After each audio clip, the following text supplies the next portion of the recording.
जब हम किसी के साथ अच्छे कर्म करते हैं तो उन अच्छे कर्मों का फल अच्छा मिलता है, और जब हम किसी के साथ बुरे कर्म करते हैं तो उन बुरे कर्मों का फल बुरा मिलता है। और जब हम किसी के साथ दया का भाव रखते हैं, चाहे कोई भी परिस्थिति क्यों ना हो, तो भगवान भी हमारी मदद करता है। यह कहानी है एक ऐसे मछुआरे की जिसका नाम मंगू था। वह बहुत ही गरीब था। वह मछुआरा समुद्र के किनारे पर रहता था। वह रोज अपनी रोजी रोटी और परिवार के पालन पोषण के लिए मछली पकड़ता था। उसे उसके अलावा और कोई काम नहीं आता था, और इससे ही उसके घर का गुजारा बड़े ही मुश्किल से हो पाता था।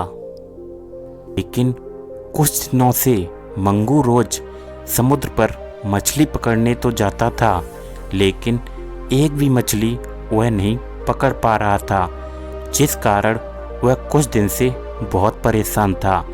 उधर रात में मंगू की पत्नी ने उससे कहा कि घर का राशन खत्म हो चुका है, कल मछली बेचकर आते समय घर का राशन भी लेते हुए आना, वरना कल भोजन नहीं बन पाएगा। यह सुन मंगू कहता है कि वह कल राशन भर देगा, और अगले दिन सुबह सुबह ही मंगू समुद्र पर जाल लेकर निकल जाता है। उसे आज अच्छे से पता था कि यदि वह आज मछली बेचकर घर नहीं गया तो उसके घर में भोजन नहीं बन पाएगा। सभी लोग उसके घर में भूखे ही रह जाएंगे। वह समुद्र के एक अलग स्थल पर जाकर बैठ जाता है और पानी में मछली पकड़ने के लिए जाल फेंक देता है। कुछ देर इंतजार करने के बाद एक मछली उस जाल में फंस जाती है। यह देखकर मंगू बहुत ही खुश हो जाता है और वह तुरंत मछली को बाहर खींच लेता है। लेकिन जैसे ही वह मछली बाहर निकालता है वह एक बड़ी और बूढ़ी मछली फंस गई है। मंगू इतनी बड़ी मछली नहीं पकड़ना चाहता था, इसलिए उसने उस मछली को वापस पानी में फेंक दिया और उस जगह से हटकर समुद्र के किसी दूसरी जगह पर खड़ा हो जाता है और वापस से जाल को पानी में फेंक देता है। इंतजार करने के बाद फिर से मछली जाल में फंस जाती है।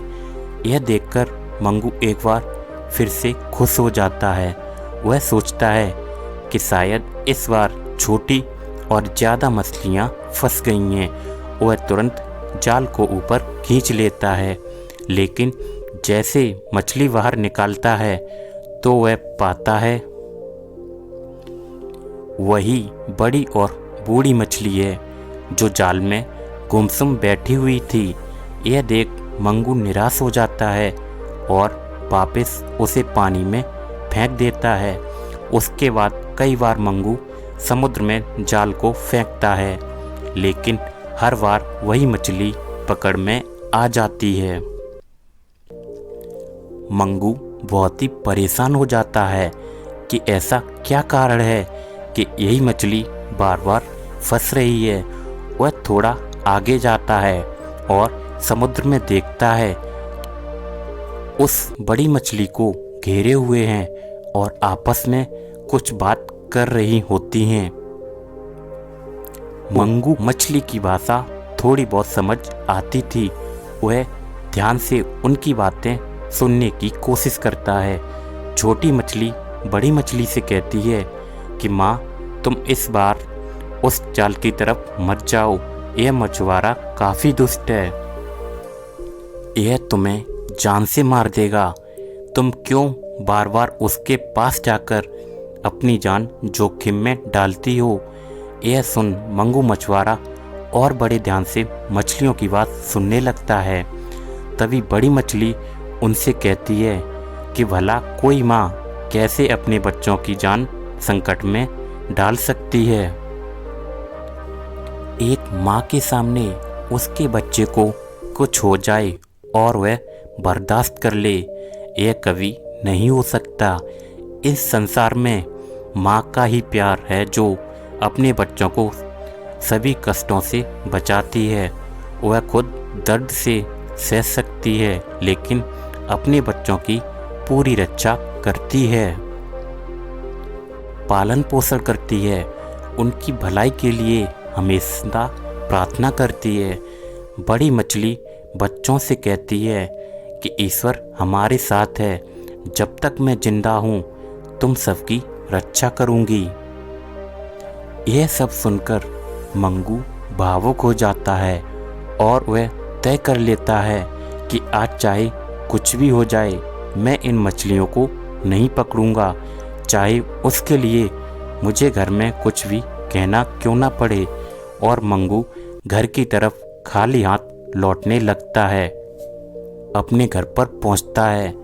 उसके बच्चे और पत्नी एक स्वर में एक ही प्रश्न करते हैं कि आज आपने कितनी मछली पकड़ी।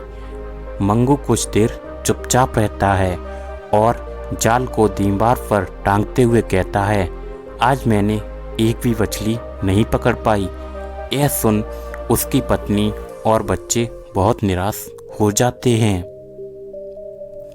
तब देखता है कि जाल को टांगते समय एक सीप नीचे गिरता है। वह उस सीप को जब उठाकर खोलता है तो देखता है कि उसमें बहुत ही चमकीला एक मोती होता है।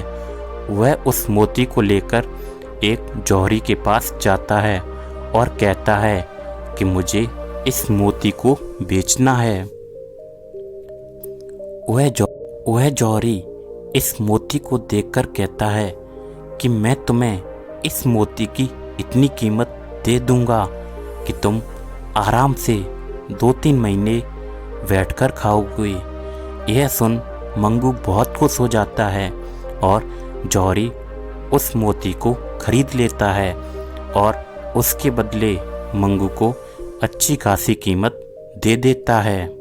मंगू पैसे लेकर तुरंत सामान लेने दुकान पर आ जाता है। वह घर के लिए पूरा राशन लेता है। तभी उसे याद आता है कि त्योहार आ रहा है। उसके बच्चों के पास नए कपड़े नहीं हैं। वह तुरंत दुकान पर जाकर अपने बच्चे और पत्नी के लिए नए कपड़े खरीद लेता है और घर की तरफ लौट जाता है। मंगू के बच्चे और उसकी पत्नी यह सब सामान देखकर बहुत खुश हो जाते हैं। तभी उसकी पत्नी मंगू से पूछती है कि आपको इतने पैसे कहाँ से मिले? आज तो आपने कोई मछली भी नहीं पकड़ी। तब मंगू कहता है कि मैंने आपसे झूठ कहा था। आज मेरे जाल में बहुत बड़ी मछली मैंने पकड़ी थी, लेकिन उस मछली और उसके बच्चों की बात सुनकर मेरे मन में उनके लिए दया आ गई और मैंने उसे पानी में वापस छोड़ दिया। लेकिन मेरे मन की दया और भावना को देखकर ईश्वर समझ गए और उन्होंने मुझ पर यह दया कर दी। मेरे जाल में एक सीप आ गया, उसमें मुझे एक सुंदर सा मोती मिला। उसके बदले में मुझे तो जौहरी ने बहुत अच्छी कीमत दे दी। उसी से मैं यह घर का सामान और कपड़े लेकर आया हूँ। अब हम आराम से कुछ महीने खाना खा सकते हैं, पेट भरकर खा सकते हैं और त्योहार भी आने वाला है। इस बार सब उस त्योहार पर नए कपड़े पहनेंगे और इनमें से कुछ पैसे मैंने बचा लिए हैं जो ज़रूरत के समय हमारे काम आएंगे। तो दोस्तों, इस कहानी से हमें यही शिक्षा मिलती है कि हमें दूसरों को सदैव दया और प्रेम देते रहना चाहिए। यदि आप किसी की सच्चे मन से मदद करते हैं, उन पर दया करते हैं या फिर किसी को प्रेम देते हैं, तो ईश्वर आप पर दया और प्रेम की वर्षा करता है। और हमें जानबूझकर किसी को भी तकलीफ़ नहीं देनी चाहिए। यही संसार का नियम है।